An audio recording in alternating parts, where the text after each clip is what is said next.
वो सब कुछ ग्रैनी के घर के पीछे से चुप के देख रहा था और ये सब देखकर खूनी बाबा को बहुत गुस्सा आया था कि उनके साथियों के साथ गुल्ली बुल्ली इतना बुरा कर रहे हैं। लेकिन खूनी बाबा उस वक्त कुछ कर नहीं सकता था, इसलिए खूनी बाबा वहाँ पे एक पोर्टल खोलता है और वो उस पोर्टल में चला जाता है। लेकिन ये पोर्टल आखिर कहाँ खुलेगा? अरे ये क्या, खूनी बाबा तो फिर से काली पहाड़ी पे आ गया है और फिर खूनी बाबा अपनी शक्तियों को बढ़ाने के लिए वहाँ पे तपस्या करने लगता है खूनी बाबा को और शक्तियों की जरूरत पड़ेगी बाबा को हराने के लिए। और इसी तरह खूनी बाबा को तपस्या करते करते 4 महीने बीत जाते हैं और उसकी इतनी गहरी तपस्या को देखकर नर्क की रानी खुश हो जाती है और फिर खूनी बाबा के सामने एक पोर्टल खुलता है और नर्क की रानी खूनी बाबा के सामने आती है और इसी वजह से खूनी बाबा का ध्यान टूट जाता है और फिर खूनी बाबा उसको देखने लगता है और फिर खूनी बाबा उससे पूछता है कि आखिर तुम कौन हो और तुम यहाँ क्यों आई हो? कहीं तुम मेरी तपस्या खराब करने के लिए तो यहाँ पे नहीं आई हो ना? अगर ऐसा है तो तुम इसी वक्त यहाँ से चली जाओ, वरना अगर मुझे गुस्सा आ गया तो तुम जो कोई भी हो तुम मेरे हाथों से जिंदा नहीं बचोगी। इसीलिए मैं तुम्हें एक आखिरी मौका दे रहा हूँ क्योंकि मेरे पास ज्यादा वक्त नहीं है। मुझे अपनी तपस्या फिर से स्टार्ट करनी है ताकि मैं अपनी शक्तियों को 10 गुना बढ़ा सकूं और फिर मैं सबसे पहले वो बाबा लंगोटी लाल को हरा के इस दुनिया पे राज करूंगा। तभी वो नर्क की रानी खूनी बाबा से बोलती है कि मैं नर्क की रानी हूँ और मैं तुम्हारी तपस्या खराब करने नहीं आई हूँ, बल्कि मैं तो यहाँ पे तुम्हारी इतनी गहरी तपस्या से खुश होकर यहाँ पे तुमसे बात करने आई हूँ। और पहली बात, तुम्हें अपनी शक्तियों पे इतना घमंड क्यों है? ये बिल्कुल अच्छी बात नहीं है क्योंकि तुम्हें अभी मेरी शक्तियों का अंदाजा नहीं है। मैं चाहूँ तो तुम्हें चुटकियों में मिट्टी में मिला सकती हूँ क्योंकि मुझे काली शक्तियों का पूरा ज्ञान है। और अगर तुम चाहते हो कि मैं तुम्हें काली शक्तियों का राजा बनाऊं तो पहले तुम्हें मुझसे अच्छे से बात करनी होगी, तभी मैं तुम्हें कुछ बताऊंगी। तभी खूनी बाबा बोलता है कि अच्छा, मुझे माफ कर दो, मुझे पता नहीं था कि तुम कौन हो। मुझे तो लगा कि तुम बस मेरी तपस्या खराब करने आई हो, इसलिए मैं थोड़ा गुस्सा हो गया था, इसलिए मुझे माफ कर दो। और तुम मुझे बताओ कि मैं वो काली शक्तियों को कैसे हासिल कर सकता हूँ जिसकी मदद से मैं 10 क्या 100 गुना ज्यादा ताकतवर हो जाऊंगा। फिर तो मैं उस बाबा लंगोटी लाल को चुटकी बजा के हरा दूंगा और फिर मेरा इस दुनिया पे राज करना और भी आसान हो जाएगा। ये सुनकर वो नर्क की रानी खूनी बाबा से बोलती है कि काली शक्तियों को पाना इतना आसान नहीं है क्योंकि उसको पाने के लिए तुम्हें धरती से नर्क का रास्ता खोलना होगा ताकि तुम नर्क में आ सको और तुम्हें वो काली शक्तियाँ नर्क में ही मिलेगी। लेकिन एक बार तुम नर्क में चले गए तो तुम जिंदा वापस नहीं आ सकते क्योंकि नर्क में एक से एक बड़े राक्षस रहते हैं जिनका सामना करना आसान नहीं है। और अगर उन्होंने तुम्हें हरा दिया तो तुम्हें वो अपना नाश्ता बनाकर खा जाएंगे और अगर तुम उनसे बच भी गए तो तुम्हें आखिरी में सबसे बड़ी मुसीबत का सामना करना पड़ेगा जिसके बारे में मैं तुम्हें अभी नहीं बता सकती। वो तुम्हें नर्क में आके ही पता चलेगा और तुम बिना वो काली शक्तियों के नर्क के बाहर भी नहीं निकल सकते। इतना बोलने के बाद वो नर्क की रानी वहाँ से वापस चली जाती है और वो पोर्टल भी बंद हो जाता है। उसके बाद खूनी बाबा जमीन पे आता है और सोचने लगता है उसे अब क्या करना चाहिए। उसे वो काली शक्तियाँ लेने के लिए नर्क में जाना चाहिए या फिर नहीं, क्योंकि अगर वो एक बार वहाँ चला गया तो वहाँ से वापस जिंदा आना बहुत मुश्किल है। लेकिन खूनी बाबा फिर भी नर्क में जाने का फैसला करता है और फिर खूनी बाबा उस जादुई छड़ी की मदद से जमीन में बिजली गिराने लगता है जिसकी वजह से उस जमीन में एक बड़ा से धमाका होता है और खूनी बाबा भी दूर जाके गिरता है। लेकिन इस धमाके की वजह से जमीन फट जाती है और नर्क में जाने का दरवाजा खुल जाता है। थोड़ी ही देर में खूनी बाबा उठ के खड़ा हो जाता है लेकिन वो थोड़ा घायल है और फिर खूनी बाबा बिना देरी किए उस जमीन के अंदर कूद जाता है और फिर खूनी बाबा नर्क में पहुंच जाता है। लेकिन नर्क में कोई जादू काम नहीं करता, इसलिए खूनी बाबा की छड़ी गायब हो जाती है और फिर खूनी बाबा उठ के खड़ा होता है और वो चारों तरफ देखने लगता है।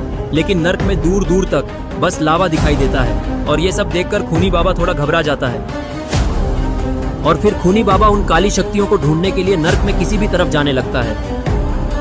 ना जाने किस मोड़ पे थी वो रात, लेकिन खूनी बाबा जैसे ही थोड़ा आगे पहुंचता है उसके सामने बहुत सारे राक्षस आ जाते हैं सोचा था अंधेरों में मिलेंगे सवाल जिनमें और ये सारे राक्षस बड़े ही खतरनाक और लावा से बने रहते हैं और सबके अंदर गरम गरम लावा दिखाई देता है।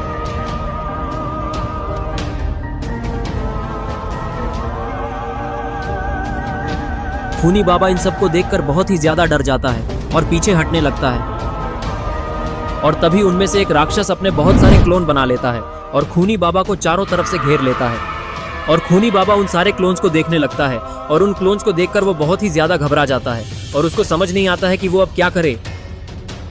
और तभी खूनी बाबा उन राक्षसों को देखकर बोलता है कि तुम लोग जो कोई भी हो मेरे रास्ते से हट जाओ, क्योंकि मेरा नाम खूनी बाबा है और तुम लोगों को मेरी शक्तियों का बिल्कुल भी अंदाजा नहीं है। मैं तुम लोगों को एक आखिरी मौका देता हूँ, मेरे सामने से हट जाओ वरना मरने के लिए तैयार हो जाओ, क्योंकि मुझे नर्क की काली शक्तियों का राजा बनना है और वो मैं बन के रहूंगा और जो कोई भी मेरे सामने आएगा वो इस गरम गरम लावा में मिट जाएगा। और इसीलिए तुम लोगों के पास सिर्फ दो ही रास्ते हैं, या तो तुम मेरा साथ दो या फिर तुम लोग मेरे हाथों मर जाओ। अब तुम्हें जो पसंद है जल्दी से बता दो। लेकिन तभी वो सारे राक्षस बाबा पे एक साथ हमला कर देते हैं, जिसके कारण खूनी बाबा उन सब के नीचे दब जाता है और तड़पने लगता है। लेकिन तभी खूनी बाबा की शक्तियाँ वापस काम करने लगती हैं और वो ऊपर से सभी राक्षसों के ऊपर एक बिजली गिरा देता है, जिसके कारण वहाँ पे धमाका होता है और वो सारे राक्षस दूर जाके गिरते हैं और खूनी बाबा फिर से खड़ा हो जाता है। इस हमले से वो सभी राक्षस वहाँ से गायब हो जाते हैं और ये देखकर खूनी बाबा जोर जोर से हंसने लगता है। और तभी ये देखकर वहाँ खड़े दूसरे डिमन को बहुत ही ज्यादा गुस्सा आ जाता है और वो खूनी बाबा से बोलता है कि तुमने हमारे एक साथी को तो हरा दिया, लेकिन वो हम सभी में से सबसे कमजोर था। अभी तो तुम्हें असली नर्क के राक्षसों का अंदाजा भी नहीं है कि यहाँ के लोग कितने ताकतवर हैं। और तुम्हें क्या लगता है तुम इतनी आसानी से वो काली शक्तियाँ यहाँ से लेके जा सकते हो? तो तुम बिल्कुल गलत सोच रहे हो, क्योंकि उससे पहले तुम्हें हम सभी को हराना होगा, जो कि तुम्हारे लिए नामुमकिन है। इसलिए तुम्हारे पास अभी भी वक्त है, तुम हमारे सामने अपने घुटने टेक दो वरना मरने के लिए तैयार हो जाओ।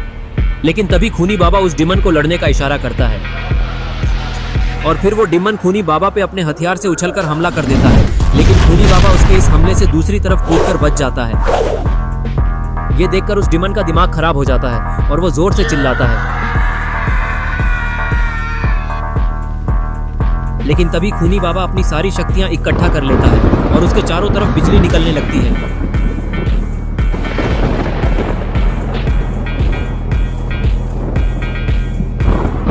और ये देखकर वो डिमन भी हैरान हो जाता है।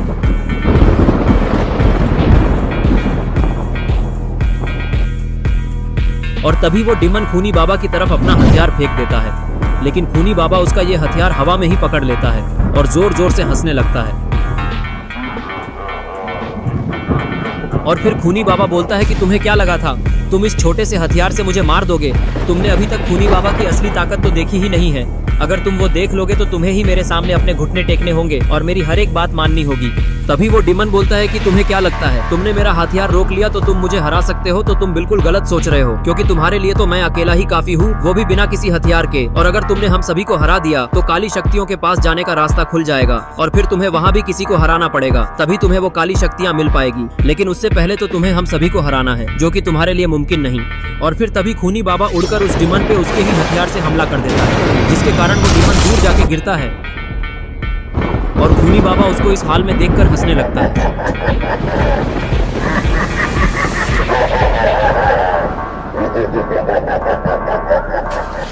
और तभी वो डिमन घायल होकर उठने की कोशिश करने लगता है और थोड़े ही देर में वो उठकर खड़ा हो जाता है।